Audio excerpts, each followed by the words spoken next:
बच्चों पिछली क्लास में मैंने आप लोगों को वर्ण पढ़ाया था, ठीक है। एक बार हम लोग फिर से इसकी पुनरावृत्ति करते हैं। पुनरावृत्ति का अर्थ होता है रिवीजन करना। तो एक बार थोड़ी देर के लिए इसे हम लोग रिवाइज करते हैं। वर्ण किसे कहते हैं? वर्ण उस मूल ध्वनि को कहते हैं जिसके खंड या टुकड़े नहीं किए जा सकते। मैंने पिछली क्लास में आप लोग को ये भी बताया था कि वर्ण दो प्रकार के होते हैं, स्वर वर्ण और दूसरा व्यंजन वर्ण।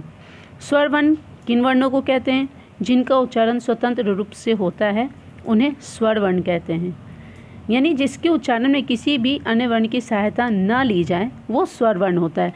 जैसे अ, आ, ई, ये सारे जो हैं ये स्वर वर्ण हैं। क्यों? क्योंकि इनके उच्चारण में किसी की सहायता नहीं ली जाती। व्यंजन वर्ण जिन वर्णों के उच्चारण में स्वर वर्णों की सहायता ली जाती है उसे व्यंजन वर्ण कहते हैं।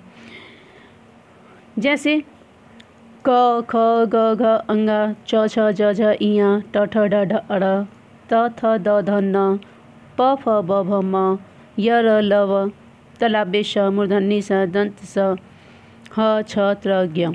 ठीक है, तो ये सारे जो हैं ये वर्ण होते हैं। ठीक है, तो आप देखिए कि ये सारे वर्ण अलग अलग, जैसे ये सारे वर्ण हैं। ओके, तो अब मैं आप लोग को पढ़ाऊंगी कि इन्हीं वर्णों की सहायता से हम लोग शब्द कैसे बनाएंगे और शब्द किसे कहते हैं। तो शब्द किसे कहते हैं? वर्णों के सार्थक मेल को शब्द कहते हैं। अभी हम लोगों ने देखा था कि वर्ण किसे कहते हैं। अब उन्हीं वर्णों से हम लोग जो शब्द बनाएंगे उनके सार्थक मेल को शब्द कहते हैं।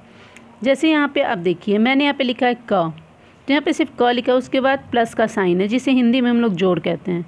ल, तो क और ल अगर अलग अलग लिखा है तो इसका कोई अर्थ नहीं है, लेकिन जब साथ में लिख देते हैं तो उसका अर्थ हो जाता है।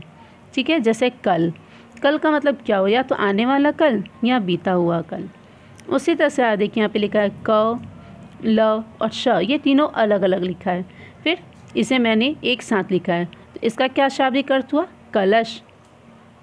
कलश मीन्स मिट्टी का घड़ा, वो तो सब लोगों ने देखा होगा। म, ग, र, मगर, ये अलग अलग लिखा है, लेकिन जब यहाँ पे मैंने लिखा है म, ग, र, मगर, इसका मतलब क्या हो गया?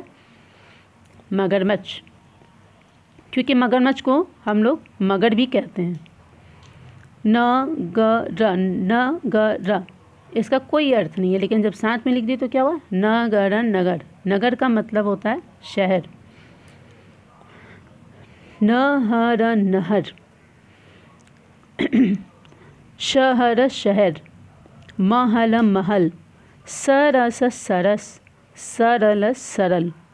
ठीक है, तो ये शब्दों के सार्थक मेल जो हुए तो इससे शब्द बन गए। अब देखिए, अब हम लोगों ने वर्ण पढ़ लिया, शब्द पढ़ लिया, अब हम लोग पढ़ेंगे मात्राएं। तो बच्चों, मात्राएं किसे कहते हैं? स्वरों के बदले हुए रूप को मात्रा कहते हैं। स्वरों के बदले हुए रूप को मात्रा कहते हैं। जैसे देखिए, यहाँ पे हम लोगों ने पढ़ा था अ, आ, हस्वई, दीर्घई, हस्वऊ, दीर्घऊ, री, ए, ओ, औ, ये सारे स्वर वर्ण हैं। अब इन्हीं स्वर वर्णों के बदले हुए रूप देखिए, यहाँ पे मैंने लिखा है तो ये जो है, ये स्वर वर्ण के बदले हुए रूप जो हैं वही मात्राएं कहलाती हैं। एक चीज़ आप लोग हमेशा याद रखिएगा कि अ की मात्रा नहीं होती है। ठीक है, अ की मात्रा नहीं होती है।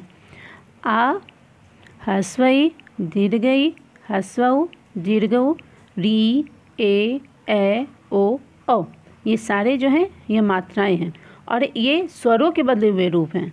यहाँ पे मैंने जो मात्राएं लिखी हैं, आ, हस्वई, दीर्घई, हस्वऊ, दीर्घऊ, री, ए, ओ, औ, ये सारे जो हैं ये स्वरों के ही बदले हुए रूप हैं।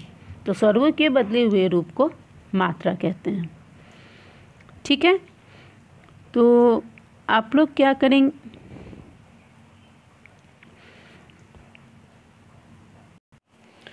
तो बच्चों, अब मैं आपको गृह कार्य दूंगी और आपको गृह कार्य में करना क्या है? आपको गृह कार्य में करना है कि यहाँ पे मैंने जो भी स्वरों के बदले हुए रूप लिखे हैं, यानी स्वरों के जो मात्राएं रूप मैंने लिखी हैं, उनसे आप 5-5 शब्द बनाकर मुझे लिख कर दिखाएंगे। ठीक है, ये आपका गृह कार्य है। समझ में आया? यहाँ पे स्वर वर्ण की जो मात्राएं दी हुई हैं, जो बदले हुए रूप लिखे हुए हैं, आपको कम से कम आ, ह्रस्व ई, दीर्घ ई, ह्रस्व और दीर्घ, ये 5 मात्राओं से आपको 5-5 शब्द बनाकर मुझे दिखाने हैं। ठीक है, अगर नहीं समझ में आए तो आप मुझसे पूछ सकते हैं। धन्यवाद।